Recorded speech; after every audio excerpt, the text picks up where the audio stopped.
can race you to the top. I'm with my smallest mates in East Anglia. And here we have a 2-inch land drain. What f***ing good's that, eh? Can I stand on this? Fresh out the box, they'd fit you as trousers. They would be 3/4 lengths. They'd be your best ones, they'd be your Sunday best, they would. She normally leaves a message, something about if it's red, leave it in the shed, or I don't really know. Bless her. Morning everyone. That's Bank Holiday Monday here. And what with my smallest mates in East Anglia. So today we got James here, Frary. We're just looking at for some outlets in the bank that we found back in March when Danny came and dug all this out. The vegetation hadn't grown back yet because obviously it's been too dry, but also we welcome today Mark from Mark's Farming Life. He's got a channel on YouTube as well, like ourselves, but Mark does his daily, and he's James's younger brother. Thanks, Tom. No, that's been appreciated. Yeah, that's right, exactly. So no, that's a pleasure to have Mark. I've never met him before until today.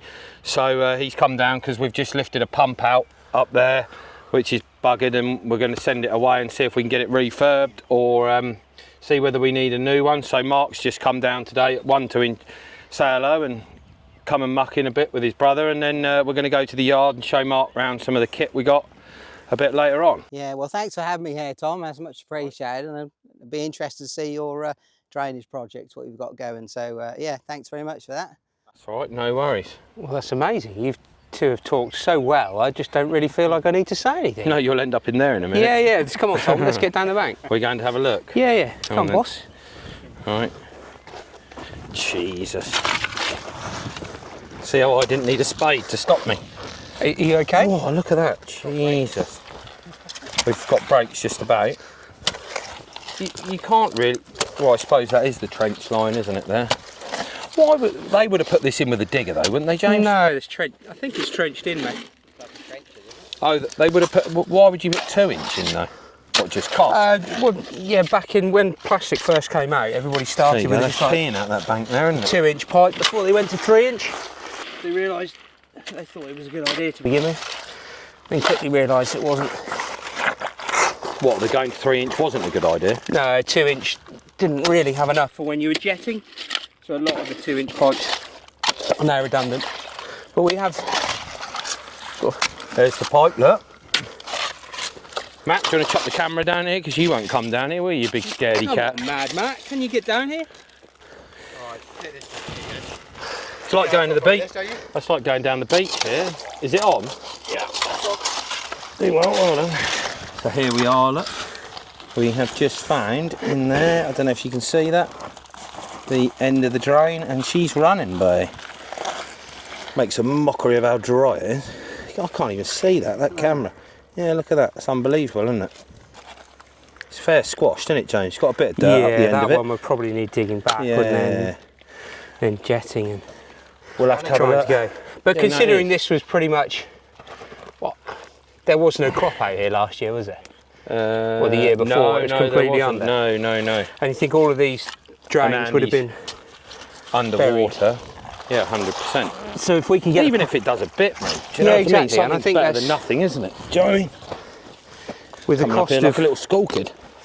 The cost of replacing a whole scheme over giving that a year's worth of run, what do you really do? Oh yeah, 100%. It'd be interesting to see what's the other side.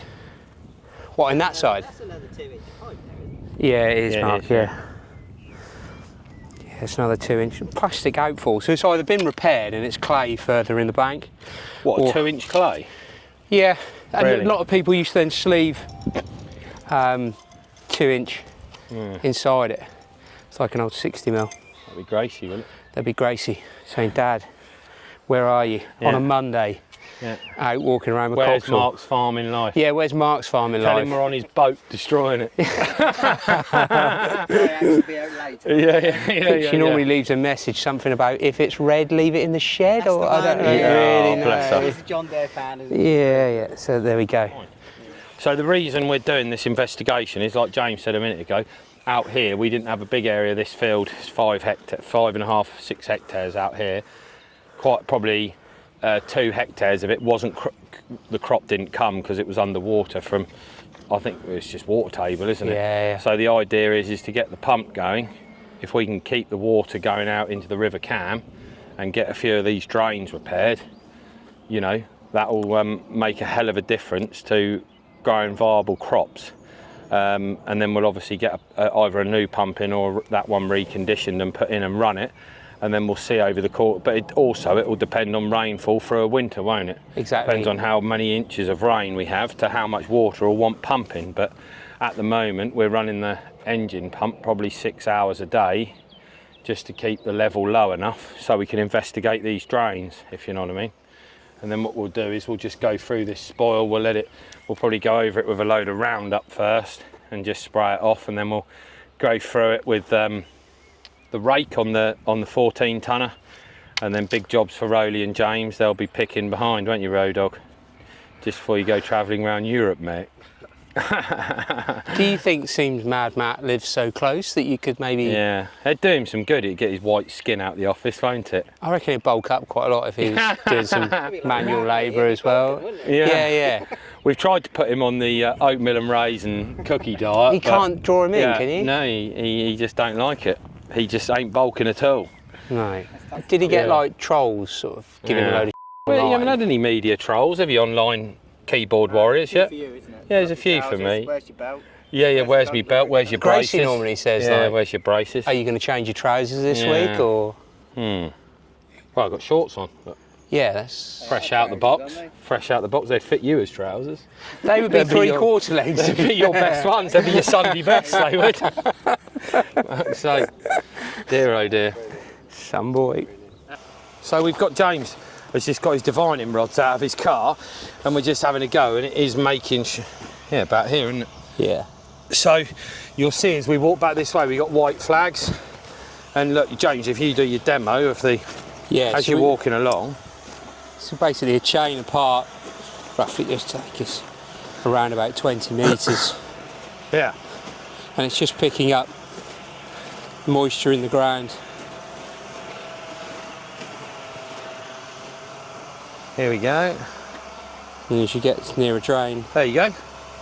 because That's these drains mental. have got plenty of water in them, as we found out in the outfalls, you can then see them starting to turn. You should be able to, if you literally do it with one, and you'll see it then starts, should then go on the flow. Oh yeah, that is So the it's flow, flowing yeah. that direction. Yeah. Oh, if you only have one. Are you out of breath? Am I out of breath? You out of breath? Yeah, I'm out of breath, mate. You just fucking made me breath. run up here and Mark Frary. Well, I suppose you are. and my You are legs doing are twice half the size steps. of yours. That's like a sprint for you. It is, you dribbler. So if you're finding a water main, you can always try it, and you'll find out which way the pressure's actually going, which way the water's flowing. We've already marked this, so it's a bit Already unfair, marked it. There you go. but you'll see. So, out of interest, when you use the two, what's the point in using the two though? If that tell you the flow, why do you need to use two? Sometimes, everybody's got their own theories, but sometimes you'll get a false reading where they go like this, Yeah. and it's actually just a false reading, so you really want them to cross. They should come in towards each other, Oh, okay. and you can sort of feel it. If you try it, Tom, Yeah. I'm pretty dab-am with these bad boys. with your shovels. That's unbelievable, isn't it? Huh? That's cool, isn't it? Yeah, so normally if they open out, it's a false reading, but if they're coming together and trying to touch, Yeah. it's sort of starting to work. It's But it's interesting. good. I mean, drainage investigation, before we got camera reels tracing lines for us to Yeah. CAT scan above the ground and get the depth, this is what, when we were sent in to investigate an old scheme, Yeah. we'd literally find an outfall and start off. Yeah. Look at that old corkscrew. Yeah, a bit of treasure. On the scrap heap, Mark. Do you Yeah, think but that- in all fairness though, but the reason the whole job's moved on though, with your scanners, you know, your tracer reels, all of that, your camera reels, is because, you know, in modern day now, everything can be stored online, and you've got no worries of losing paper. You've got a proper records, haven't you? And when you go and investigate a farm or a drainage system for a farmer, you can present it to them as a whole package on what you've found and what you need to do, rather than them having to come out and go through every aspect with you. You can do it online on the computer, can't you? As yeah, well? it's changed so much from where it used to be literally a set of these, just going out into the field. Now the first thing we do is normally get the drainage plan off the landowner, overlay it over the OS maps, sketch that out, go out with the GPS, find all the outfalls, and normally... And if you can't find something, you go back to old school and have a go as well. Exactly, and well, we'd probably just use it as a bit of a guide. There's there's enough tools in the arsenal to pull whatever out you need, just to double check yourself, really. Yes, 100%. Yeah, it'll be good then to get these jetted and just see. But they must have quite a bit of water in them up this end, Tom, for us to be picking them up. Without sounding rude, we flooded this area, didn't we, with the pump? Because it was so dry, we stuck the 6-inch hose out here instead of putting it in the river. Yeah, but we're out of it there, and we found just a stronger signal up there. True. Yeah, and they're blocked, to be fair, so they will be holding water. And with this block of land, it's all groundwater, isn't it? Yeah, it is. So I wouldn't be surprised if we don't even find stone over those drains, but they'll potentially still do a job because they're managing the groundwater rather than worrying about connectivity with the surface. Yes. Yes. But it's just, it was worth getting these out just to have a go, and just proves all 100%. the modern technology you can still use. Yeah, 100%. The older technology with it. So we just got back to the yard trying to find a bit of shade under the fert spreader, because it is like 32 degrees here. And we're just going to overlay Matthew's going to overlay some footage now of our trip to Horsch. We had to respect the workers there. Horsch had no problem with videoing any of the machinery, but the trouble was when we were going around the factories, obviously all the people that worked there were working on the production lines. So they don't really want to be all over different social media platforms. So we just had to respect that and keep our videoing to a minimum. But we got clips for you where we could. Good afternoon, everybody. We're just here at Horsch in Germany. Which place was it? Swandorf, where they build all the drills and cultivation machines. We've been here for 3 days now. We're just about to go home. We've got limited footage because obviously you've got to respect the people that work here and they don't want to be plastered all over the internet. We went to the sprayer factory yesterday, didn't we? Which is your part of Horsch, Anthony? Landau yesterday, which is about an hour and a half from here, to see where we build the sprayers and the fertiliser spreader, Zerich. Yeah, and that was really impressive. How they've expanded there in the last 15 years is absolutely ridiculous. They've gone from something like a £10 million turnover in 2011 to today 350 million turnover, and they're now building this big monster behind us, the 12,000 litre trail, aren't they? Yep. And also we've been told while we've been on the trip today that you're looking at making a 10 or a 12,000 litre self-propelled now going forward as well, aren't you? Yep. And the market's changing quite a bit, they were saying, on boom widths as well, weren't they, in Europe? They're saying that the market is trading into a much more efficient system, so that's why we need the bigger tanks and the bigger booms. We're at 48 at the moment. Obviously, the only way we can increase that is to go bigger. So we're looking at the 54s and 10,000 litre tanks. Yeah, it's ridiculous, really. And when you compare the size of myself and Anthony, you know, I'm only 6'5", and you look at me next to this 12,000 litre sprayer, but even the wheels are taller than me. Like it's massive, isn't it? And we've just learnt so much, and it's credit to the Horsch family and to Horsch UK for bringing us out here on this trip, because we've just learnt so much about all their products and the innovation that goes into it, the investment. We've done. We went on field demonstration day yesterday, didn't we? Saw the cultivators, drills going, sprayers, the pneumatic big child fertiliser spreader, you know, and how they transfer weight in big sprayers like this. So instead of emptying the front one first and then the back one last to keep enough weight on the drawbar for hilly ground, you know, that's dropping a certain amount out the back and then the front and then the back and then the front last, the last bit, just so you've got enough weight on your drawbar. And it's just learning things like that, and the different types of pressure systems on the coulters that they do on the Prontos, and then the sprinters, you know, the new combi drill we saw as well while we were here. And it's just been a really impressive trip. We've really enjoyed it. So, but you've done this trip quite a few times, haven't you? We generally try and get out here every other year. It tends to mirror an Agrotechnica year, so Agrotechnica years we don't come, and then the following year we do. Yeah. And generally, like last year, we had the event at PX Farms. Yeah. We generally do like an out away camp the year we're not here. Yeah. But no, I'd recommend it to anybody that gets offered the opportunity to come, because we've had a bloody good time, and it's been a really we've been looked after so well from the minute we left Heathrow to the until now we're leaving. The hospitality's been second to none, and the whole old Pete.